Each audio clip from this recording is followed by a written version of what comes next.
एक अधूरी क्लास हमेशा अधूरी जानकारी देती है, इसलिए क्लास को अंत तक देखें। सभी को नमस्कार, मैं Hemlata Verma HC² Hemlata coaching classes में आप सभी का स्वागत करती हूँ। प्यारे बच्चों, क्या रेस्पिरेशन, श्वसन का मतलब सिर्फ सांस लेना और छोड़ना ही है? तो पहले आप नोटिस कीजिए कि आज से पहले क्या आप इसे रेस्पिरेशन ही पढ़ रहे थे या आप इसे रेस्पायरेशन पढ़ रहे थे? तो आज के बाद आप इसे क्या पढ़ेंगे, यानी कि अभी से आप इसे क्या पढ़ेंगे? रेस्पिरेशन पढ़ेंगे, क्योंकि इसका जो सही प्रोनाउंसिएशन है वह क्या है? रेस्पिरेशन है। तो क्या प्यारे बच्चों, रेस्पिरेशन यानी कि जो श्वसन है वह आपके लिए सिर्फ सांस लेना और छोड़ना ही है, यानी कि हम क्या कहेंगे? ब्रीद इन, ब्रीद इन को हम क्या कहते हैं? सांस लेना। क्या कहते हैं? सांस लेना।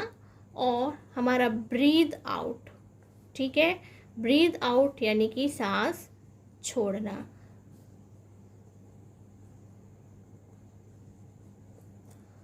तो क्या आपके लिए रेस्पिरेशन का मीनिंग सिर्फ ब्रीद इन सांस लेना और ब्रीद आउट सांस छोड़ना है?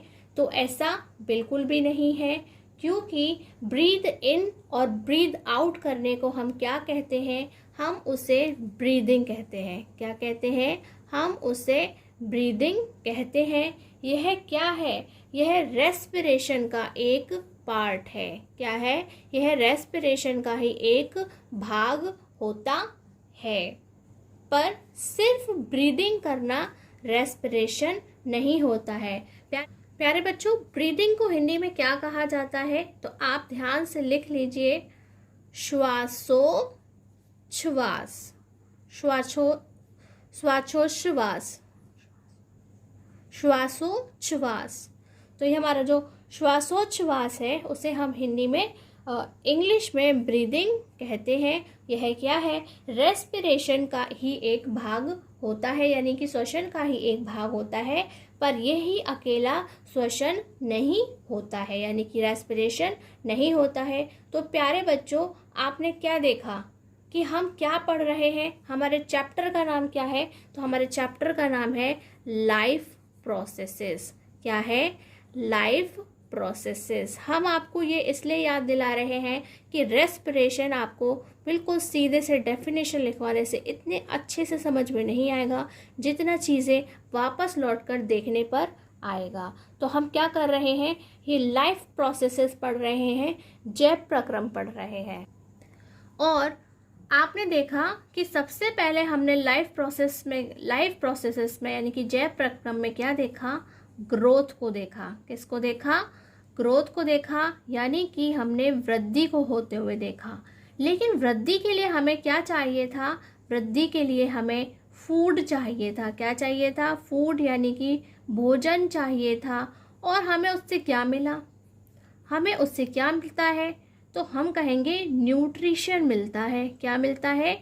न्यूट्रिशन मिलता है, यानी कि पोषण मिलता है। भाई पोषण मिलेगा तभी तो वृद्धि होगी, ग्रोथ होगी हमारी। तो फिर वो जो फूड था उसका क्या हुआ? हमने उसे क्या करा? हमने उसे डाइजेस्ट किया। क्या किया? हमने उस फूड को डाइजेस्ट किया, यानी कि हमने उसको पचाया, है ना? उसको हमने पचाया, या हम उसको पचाने का काम करते हैं, तो हमने डाइजेस्ट किया। डाइजेस्ट करने के लिए उस पूरे प्रोसेस को हमने क्या नाम दिया? डाइजेशन कहा। क्या कहा हमने उसे? हमने उसे डाइजेशन कहा, यानी कि हमने उसे पाचन करना कहा। ठीक है, तो फूड का तो हमें क्या करना पड़ता है? डाइजेशन करना पड़ता है, यानी कि हमें उसका पाचन करना पड़ता है। लेकिन पाचन से हमें मिलता क्या है? तो हम क्या कहेंगे? हमें न्यूट्रिएंट्स मिलते हैं। क्या मिलते हैं? न्यूट्रिएंट्स मिलते हैं, यानी कि कहेंगे पोषक तत्व मिलते हैं। ठीक है, इसलिए तो हम डाइजेस्ट कर रहे हैं हमारे फूड को। और ये जो हमारे न्यूट्रिएंट्स हैं वह कहाँ चले गए? तो हम क्या कहेंगे? वह ब्लड स्ट्रीम्स में चले गए। कहाँ चले गए? ब्लड स्ट्रीम्स में चले गए, यानी कि जो हमारी रक्त धाराएं हैं, है ना, हमारे शरीर के अंदर जो रक्त धाराएं बह रही हैं वह उन्हें अपने साथ ले जाती हैं। अब वह ले तो जाती हैं, लेकिन ब्लड के अंदर उनका होता क्या है, ठीक है, या वह ब्लड में चली गई हैं, उसके बाद क्या हुआ, तो हम कहेंगे they are still in blood. तो वह अभी भी कहाँ है, ब्लड में ही है, वह अभी भी रक्त में ही है, यानी कि और क्या कहेंगे, रुधिर में ही है, खून में ही है। तो वह वहाँ पे क्या कर रहे हैं, तो हम कहेंगे वह वेट कर रहे हैं। क्या कर रहे हैं, वेट कर रहे हैं कि जैसे ही हमें ज़रूरत पड़े वह हमें एनर्जी दे दे। यही जो एनर्जी का मिलना है वह रेस्पिरेशन का यानी कि श्वसन का दूसरा मेन प्रोसेस है। वो कैसे, तो समझिए, हमने आपको केमिकल रिएक्शंस एंड इक्वेशन यानी कि रासायनिक अभिक्रियाएं एवं समीकरण में एक्सोथर्मिक यानी कि ऊष्माक्षेपी अभिक्रियाओं को पढ़ाया था, राइट। हमने वहां आपको एक इक्वेशन लिखवाई थी। क्या इक्वेशन लिखवाई थी हमने, C6H12O6, ठीक है। तो ये हमारा जो C6H12O6 है, यही क्या है, यही हमारा न्यूट्रिएंट है। क्या है, यही हमारा वह पोषक तत्व है जिसे हम क्या कहते हैं, इसे हम ग्लूकोज कहते हैं। क्या कहते हैं, ग्लूकोज कहते हैं, या फिर हम इसे स्टार्च भी कहते हैं। क्या कहते हैं, स्टार्च कहते हैं, और हिंदी में भी इसे ग्लूकोज या स्टार्च ही कहा जाता है। तो प्यारे बच्चों, ये हमें कैसे मिला था, ये हमारे जो कार्बोहाइड्रेट था उसके डाइजेशन से मिला था। किससे मिला था, कार्बोहाइड्रेट के डाइजेशन से हमें मिला था। इसी तरह हमें प्रोटीन और फैट्स के डाइजेशन से भी न्यूट्रिएंट्स मिलते हैं। लेकिन जो हमारी रिएक्शन है, हम ग्लूकोज यानी कि कार्बोहाइड्रेट के लिए क्यों लिखते हैं, क्योंकि सबसे ज़्यादा एनर्जी हमें किससे मिलती है, हमारे कार्बोहाइड्रेट से हमें सबसे ज़्यादा एनर्जी मिलती है। इसलिए जो रिएक्शन हम लिखते हैं, हम वहाँ पर कार्बोहाइड्रेट यानी कि ग्लूकोज के लिए ही हम अपना फॉर्मूला यानी कि केमिकल रिएक्शन लिख करके दिखाते हैं। तो ये जो हमारा न्यूट्रिएंट है वह क्या कर रहा है रिएक्शन में, कि एटमॉस्फेयर के अंदर जो O2 है, क्या है, एटमॉस्फेयर के अंदर जो O2 है, वातावरण में जो O2 गैस है, ऑक्सीजन गैस है, ये इसे इनहेल कर रहा है, ले रहा है, ग्रहण कर रहा है, और फिर वह क्या बना रहा है, तो वह हम क्या बना रहे हैं अपने शरीर के अंदर, CO2। तो आपको पता है कि हम क्या लेते हैं, हम O2 ले रहे हैं और CO2 छोड़ रहे हैं, यानी गैसेस का एक्सचेंज हो रहा है। और उसके साथ साथ वहाँ पे क्या निकलता है, वाटर निकलता है, जिसे भी हम अपने शरीर से निकाल देते हैं, जल को भी हम अपने शरीर से निकाल देते हैं। और हमारे पास में क्या बचा, हम कहेंगे एनर्जी बची। एनर्जी को हम हिंदी में क्या कहते हैं, ऊर्जा कहते हैं। क्या कहते हैं, ऊर्जा कहते हैं। तो हमारे पास क्या मिल जाएगा, हमारे पास ऊर्जा ही रह जाएगी। तो अब नोटिस करने वाली बात यह है कि ये जो सारा काम है यह कहाँ पर हो रहा है, तो ये जो सारा काम है ये हमारे सेल में हो रहा है। हमारे बॉडी के अंदर क्या होते हैं, हमारी बॉडी के अंदर सेल होते हैं, यानी कि वह बहुत सारे सेलों से मिलकर बनी होती है। हिंदी में हम कहते हैं कोशिका। तो वह बहुत सारी कोशिकाओं से मिलकर के बनी हुई होती है।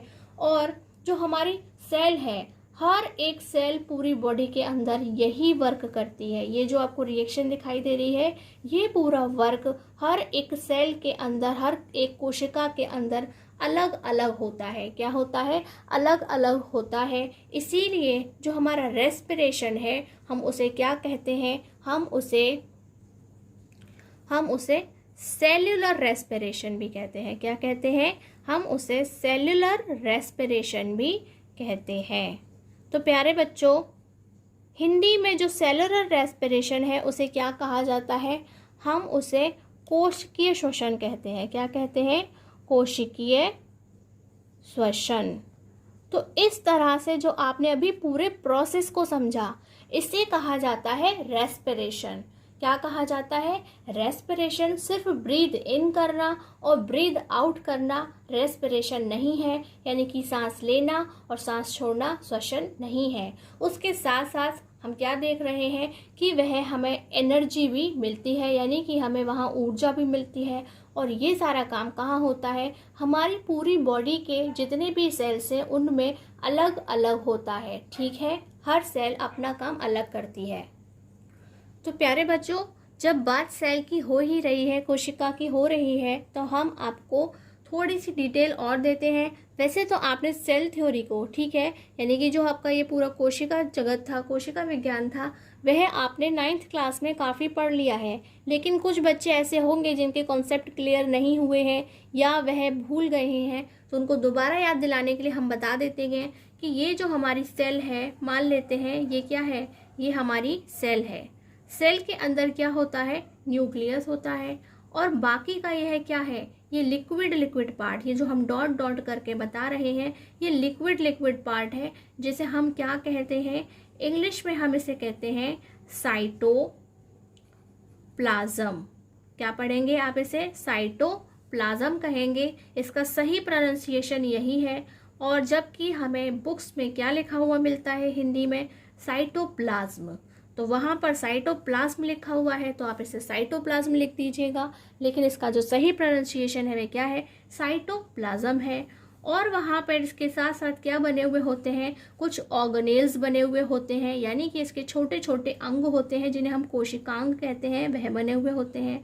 तो हमारे यहाँ इसके अलावा और किसके काम है, तो ये जो है हमने एक छोटा सा बना दिया है, हम इसे क्या कहते हैं, हम इसे माइटोकॉन्ड्रिया कहते हैं। क्या कहते हैं, माइटोकॉन्ड्रिया कहते हैं। तो यहाँ स्पेलिंग का थोड़ा सा आपको ध्यान रखना है, यहाँ पे हमारा एच जो है वो साइलेंट है, इसलिए हम इसे को पढ़ते हैं। तो माइटोकॉन्ड्रिया, हिंदी में हम इसे माइटोकॉन्ड्रिया भी कहते हैं। तो प्यारे बच्चों, आपको थोड़ा थोड़ा तो याद आ ही गया होगा कि जो हमारा माइटोकॉन्ड्रिया है, हम इसे क्या कहते हैं, पावर हाउस ऑफ सेल कहते हैं। क्या कहते हैं, पावर हाउस ऑफ सेल कहते हैं। ये एग्जाम्स में काफ़ी पूछा जाने वाला क्वेश्चन है, यानी कि बहुत इंपॉर्टेंट क्वेश्चन है। वैसे सेल थ्योरी में बहुत सारे इंपॉर्टेंट, बहुत सारे क्वेश्चंस बहुत ही इंपॉर्टेंट हैं। ये भी उन्हीं में से एक इम्पॉर्टेंट क्वेश्चन है। यह जो हमारा माइटोकॉन्ड्रिया है, यह इसे क्या कहा जाता है, पावर हाउस ऑफ सेल कहा जाता है। यानी कि जो एनर्जी रिलीज होती है वह कहाँ होती है, हमारे पावर हाउस, यानी कि माइटोकॉन्ड्रिया में ही एनर्जी रिलीज होने का काम होता है। यहाँ पे पूरी तरह से एनर्जी हमें मिलती है। तो प्यारे बच्चों, यदि हम आपसे बात करें कि जब हमने आपको डाइजेशन पढ़ाया था, यानी कि डाइजेस्टिव सिस्टम ऑफ ह्यूमन पढ़ाया था, जिसमें हमने आपको स्मॉल इंटेस्टाइन के बारे में पढ़ाया था, यानी कि पाचन तंत्र में जब हमने छोटी आंत के बारे में पढ़ा था, तब हमने आपको बताया था कि जो विली होते हैं, विली आपको याद होगा ना, फिंगर लाइक प्रोजेक्शन जिन्हें कहा जाता है, हिंदी में हम उन्हें दीर्घ रोम कहते हैं, वह क्या करते हैं, जो जितना भी न्यूट्रिएंट्स मिलता है हमें, हमारा जो फूड होता है वह कहाँ होता है, वह हमारे ब्लड स्ट्रीम्स के थ्रू कहाँ तक छोड़ के आता है, सेल में छोड़ कर आता है। कहाँ छोड़ के आता है, सेल में छोड़ कर के आता है। और यह क्या करता है, यह अपने पास में उसे रख लेता है और वेट करता है कि कब हमें एनर्जी की ज़रूरत पड़ेगी।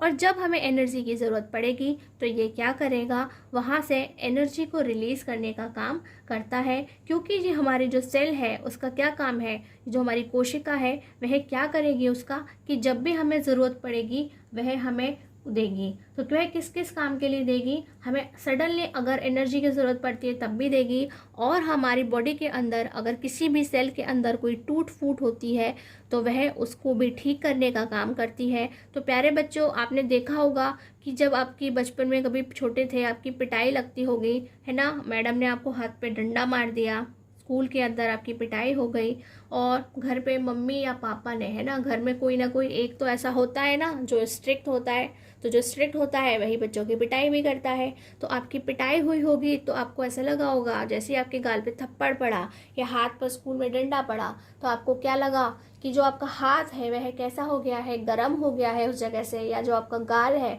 वह क्या हो गया है, सिक गया है ना, सिक कर लाल हो गया है, ऐसा भी कहते हैं। तो वह क्या हुआ, तो जो रेडनेस थी वह किस वजह से थी, कि उस जगह पे जो आपके सेल्स थे वह क्या हो गए, वहाँ पर सेल्स में क्या है, जो हमारे ब्लड कैपिलरीज हैं, यानी कि जिनके अंदर अंदर ब्लड बह रहा है, वह फट गई। उनके फटने से क्या हुआ, चेहरे पर रेडनेस आ गई, लालपन आ गया।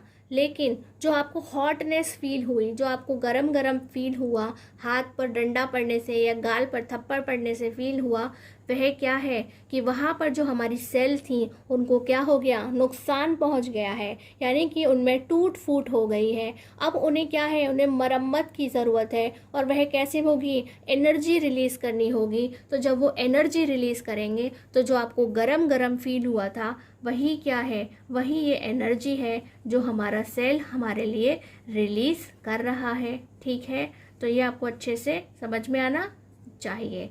अब ये तो हो गई हमारी समझने के लिए हमें जितना भी टॉपिक आपको लिख करके बताना था।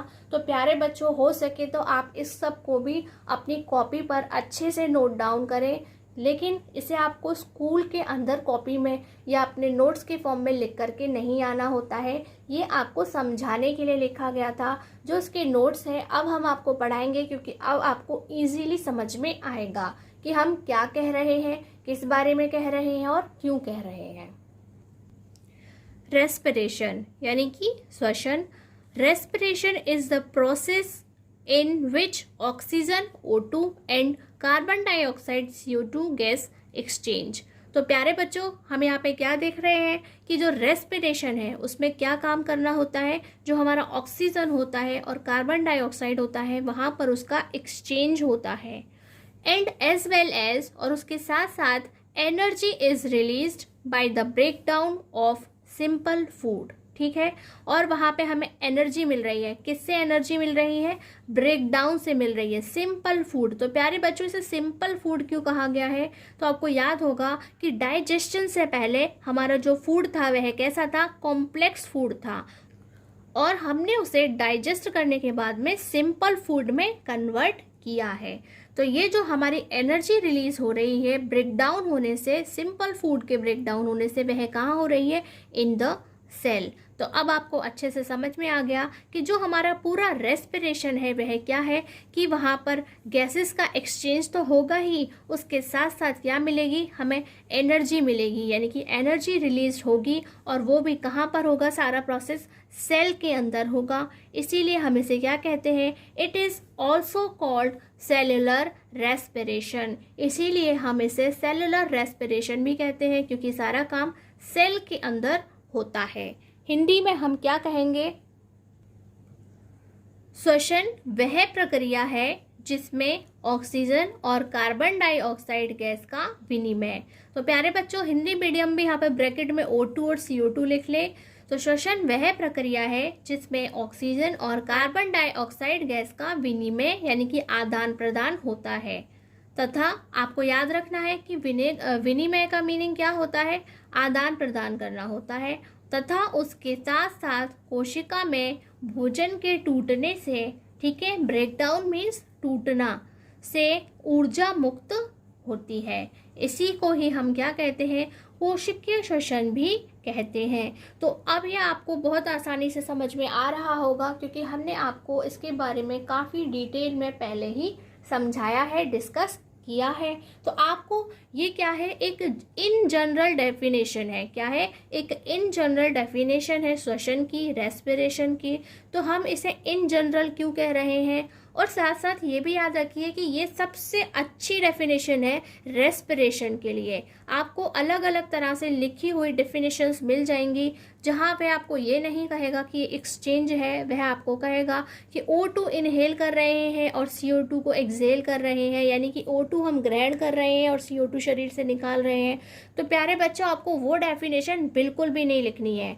क्यों नहीं लिखनी है, यही क्यों अच्छी है, इसे ही क्यों लर्न करनी है, इसके बारे में हम आज नहीं कल की क्लास में डिस्कस करेंगे। इसलिए आपको यही डेफिनेशन को लिखना है, कोई दूसरी डेफिनेशन को पिकअप नहीं करना है। अब हमारा नेक्स्ट टॉपिक क्या है, differences between breathing and respiration. तो प्यारे बच्चों, वैसे तो हमने आपको समझा दिया कि ब्रीदिंग करना मतलब क्या है, ब्रीद इन ब्रीद आउट, यानी कि सांस लेना सांस छोड़ना। और रेस्पिरेशन का पूरा अपना एक अलग मीनिंग है, जहाँ पर हमें ब्रीदिंग के साथ साथ में क्या मिलता है, एनर्जी मिलती है। लेकिन अगर आपसे कोई कहे कि right 5 differences between breathing and respiration, तो आप क्या लिखेंगे, यानी कि 5 अंतर लिखिए श्वासोच्छ्वास और श्वसन के बीच में, तो आप कैसे लिखेंगे, इसलिए आपका पढ़ना ज़रूरी है। तो हमारा जो सब फर्स्ट वाला है ये हमने ब्रीदिंग के लिए बना रखा है और ये रेस्पिरेशन के लिए, यानी कि हमारा श्वासोच्छ्वास है और ये हमारा श्वसन है। यह केवल भौतिक क्रिया है। क्या है? This is only a physical action. यह क्या है? एक फिजिकल एक्शन है, क्योंकि आप सांस किससे लेंगे? नाक से। आपसे कोई पूछेगा तो आप यही कहेंगे ना, आप नाक से सांस ले रहे हैं, नाक से सांस छोड़ रहे हैं। ठीक है, तो हमारा जो सांस लेना है, ब्रीद इन ब्रीद आउट, वह क्या है? तो हम कहेंगे कि वह एक भौतिक क्रिया है, अपने शरीर से ले रहे हैं। ठीक है, उसके अंदर कोई केमिकल रिएक्शन काम नहीं कर रही है, उसे हम अपने बाहरी शरीर से कर रहे हैं। ऐसे ज़ोर से हम सांस लेते हैं। ठीक है, अभी वैसे हर समय ज़ोर से नहीं लेते हैं, लेकिन हम आपको दिखाने रहे हैं कि हम नाक से सांस ले रहे हैं और नाक से सांस छोड़ रहे हैं। और ये जो हमारा श्वसन है वह क्या है? यह एक जैव रासायनिक अभिक्रिया है। क्या है? एक बायोकेमिकल रिएक्शन है। क्या है? बायोकेमिकल रिएक्शन है। प्यारे बच्चों, और कहीं कहीं आपको बुक्स में इसे केवल केमिकल रिएक्शन लिखा हुआ कहा जाएगा, तो कोई फ़र्क नहीं पड़ता, आप इसे बायोकेमिकल कहें या केमिकल कहें। हम तो बायो किस लिए जोड़ रहे हैं? क्योंकि ये जीव जिसके अंदर कोई सांस ले रहा है, यानी कि कौन सांस लेगा? जिसके अंदर जीवन होगा और जिसके अंदर भी जीव है, उसे हम क्या कहेंगे? जैव कहेंगे। ठीक है, बायो के अंदर लाएंगे, बायोलॉजी के अंदर लाएंगे, इसीलिए हम इसे बायोकेमिकल रिएक्शन कह रहे हैं। सेकेंड क्या है? यह क्रिया कोशिकाओं के बाहर होती है। तो प्यारे बच्चों, जो हमारे सेल्स होते हैं वो कहाँ हैं? वो दूसरा तो शरीर मिलकर बना है, लेकिन ये सेल के अंदर काम नहीं हो रहा है। हम तो अपने नाक से खुले वातावरण के अंदर ले रहे हैं, तो हम क्या कहेंगे? It takes place outside the cell, यानी कि यह सेल के बाहर होता है। यानी कि सांस लेना छोड़ना, ब्रीदिंग करने का काम सेल के बाहर होता है। और ये जो हमारा श्वसन है, रेस्पिरेशन है, उसमें हम क्या कहेंगे? यह क्रिया कोशिकाओं के कोशिका द्रव्य, प्यारे बच्चों, कोशिका द्रव्य कौन सा है? जिसे हम साइटोप्लाज्म कहते हैं। ठीक है, तो आपको उसका ये वाला नाम भी याद रखना है। वहाँ आपको बुक में कुछ भी मिल सकता है, एग्जाम में कुछ भी मिल सकता है, साइटोप्लाज्म लिखा हुआ मिल सकता है या कोशिका द्रव्य मिल सकता है, तथा माइटोकॉन्ड्रिया में होती है। तो ये जो हमारा रेस्पिरेशन है वह कहाँ हो रहा है? वह साइटोप्लाज्म में भी होता है और उसके साथ साथ माइटोकॉन्ड्रिया में भी होता है। इंग्लिश में कहेंगे it takes place in the cytoplasm. English में क्या कहेंगे? Cytoplasm and mitochondria. तो यह हमारे साइटोप्लाज्म और माइटोकॉन्ड्रिया में होता है। चलिए, नेक्स्ट क्या है? यह कुछ हद तक स्वैच्छिक क्रिया है। कैसी है? स्वैच्छिक क्रिया है, यानी कि सांस लेना ना लेना हमारी मर्जी है। तो हम, लेकिन कैसी है? कुछ हद तक। जैसे कि कुछ लोग कैसे हैं, उनको आदत है, वह थोड़ी देर तक अपनी सांस रोक सकते हैं। कोई 5 मिनट तक, कोई 2 मिनट तक, कोई 10 मिनट तक हम अपनी सांस रोक सकते हैं। तो ये कुछ हद तक कैसी है? स्वैच्छिक है, यानी कि यहाँ हमारी थोड़ी बहुत मर्जी चल जाती है, लेकिन ज़्यादा मर्जी नहीं चल सकती है। हम इसे कहेंगे इट इज़ वॉलेंट्री। वॉलेंट्री यानी कि स्वैच्छिक, अपनी इच्छा से होने वाली क्रिया। Voluntary to some extent. To some extent means क्या है? कुछ हद तक। तो यह एक ऐसी अभिक्रिया है या जो क्रिया है जिसे हम क्या कहेंगे कि यह स्वैच्छिक है, लेकिन टू सम एक्सटेंड, कुछ हद तक है। और ये जो हमारा रेस्पिरेशन है, श्वसन है, यह एक अनैच्छिक क्रिया है। इट इज़ इनवॉलेंट्री, यानी कि इसके ऊपर हमारा कोई जोर नहीं है। यह तो हमारी बॉडी के सेल के अंदर होता है और होता ही रहता है। हमारा कोई कंट्रोल नहीं है कि यह होना चाहिए या नहीं होना चाहिए, अब होना चाहिए, तब होना चाहिए, कब होना चाहिए। तो बिल्कुल भी हमारे हाथ में नहीं है, इसलिए क्या है? अनैच्छिक क्रिया है, इनवॉलेंट्री है। क्या है? इनवॉलेंट्री है। तो ये इसका एक और डिफरेंस है। नेक्स्ट है, इस क्रिया में एंजाइम्स की आवश्यकता नहीं होती है, यानी कि जो हमें सांस लेना है, सांस छोड़ना है, जो काम हम नाक से कर रहे हैं, उसके लिए हमें किसी भी एंजाइम की कोई ज़रूरत नहीं होती है। Enzymes are not required in this process.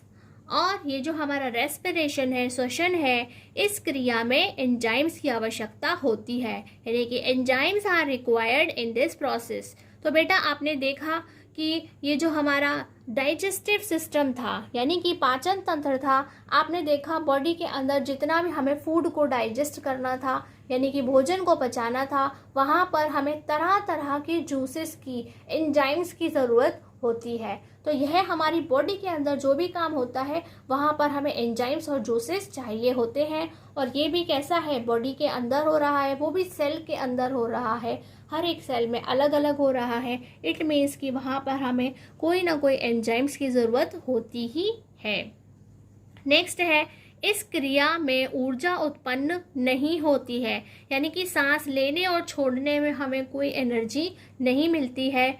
Energy is not generated in this process, यानी कि नाक से जो सांस लेना है, किससे, नाक से जो हमने सांस ली है उससे हमें कोई एनर्जी नहीं मिलती है। इस क्रिया में ऊर्जा उत्पन्न होती है, यानी कि जो हमारा रेस्पिरेशन है, श्वसन है, वहाँ पर energy is generated in this process, यानी कि यहाँ पर एनर्जी जनरेट होती है। तो आपने खुद देखा कि रेस्पिरेशन के अंदर क्या होता है, एनर्जी होती है। सिंपल फूड का ब्रेक डाउन होता है, भोजन टूटता है और टूटने से हमें एनर्जी मिलती है। तो प्यारे बच्चों, आज की इस क्लास में हम रेस्पिरेशन यानी कि श्वसन को सिर्फ इतना ही डिस्कस करेंगे, यानी कि ये एक बहुत छोटी सी क्लास है आपकी और इसका छोटा होना ही ज़रूरी है, क्योंकि अगर हम इसे आगे कंटिन्यू करते तो ये काफ़ी बड़ी हो जाती। इसलिए जो हमारी नेक्स्ट क्लास होगी जहाँ तक है वह इससे बड़ी ही होगी, यानी कि आपको वहाँ इससे ज़्यादा नोट्स मिल जाएंगे, इससे ज़्यादा इन्फॉर्मेशन मिल जाएगी। आज ये हमारी पहली क्लास थी रेस्पिरेशन की और इसे थोड़ा सा डिटेल में जानना ज़रूरी था, क्योंकि अगर स्टार्ट ही समझ में नहीं आएगा तो हम पूरे रेस्पिरेशन को कैसे पढ़ेंगे। प्यारे बच्चे, आपको याद होगा कि हमने आपसे कहा था कि अपने दिन का एक टाइम यानी कि एक पोर्शन ऐसा बचा करके रखिए जहां पर आप लिख लिख करके प्रैक्टिस करें और चेक करें कि आपको कितने ठीक से सारे पॉइंट्स समझ में आ रहे हैं, क्या लिखते समय वह सारे पॉइंट्स आपको याद रहते हैं या नहीं रहते हैं। वह सिर्फ लिखने से पता चलेगा, रीड आउट करने से भी पता नहीं चलेगा, यानी कि बोल बोल कर पढ़ने से भी आपको पता नहीं चलेगा, क्योंकि हम बोलने में बहुत ज़्यादा एक्सपर्ट होते हैं लेकिन लिखते समय हम उतना अच्छा एक्सप्लेन नहीं कर पाते हैं। तो आपको उसे लिख लिख करके प्रैक्टिस करनी है, क्योंकि एग्ज़ाम में जो आपको मार्क्स मिलेंगे वह लिखे हुए के मिलेंगे, ठीक है। इसलिए सिर्फ आपको मुंह से अपनी बात को कहना या समझ में आना ही ज़रूरी नहीं है या काफ़ी नहीं है, आपको उसको रिटन फॉर्म में भी उतने ही अच्छे से तैयार करना है। यह क्लास आपको यदि अच्छी लगी हो तो please like, comment and share this class. और अगर आपने अभी तक हमारे चैनल को सब्सक्राइब नहीं किया है तो प्लीज़ अभी सब्सक्राइब करें और नोटिफिकेशन बेल को ज़रूर ऑन करें।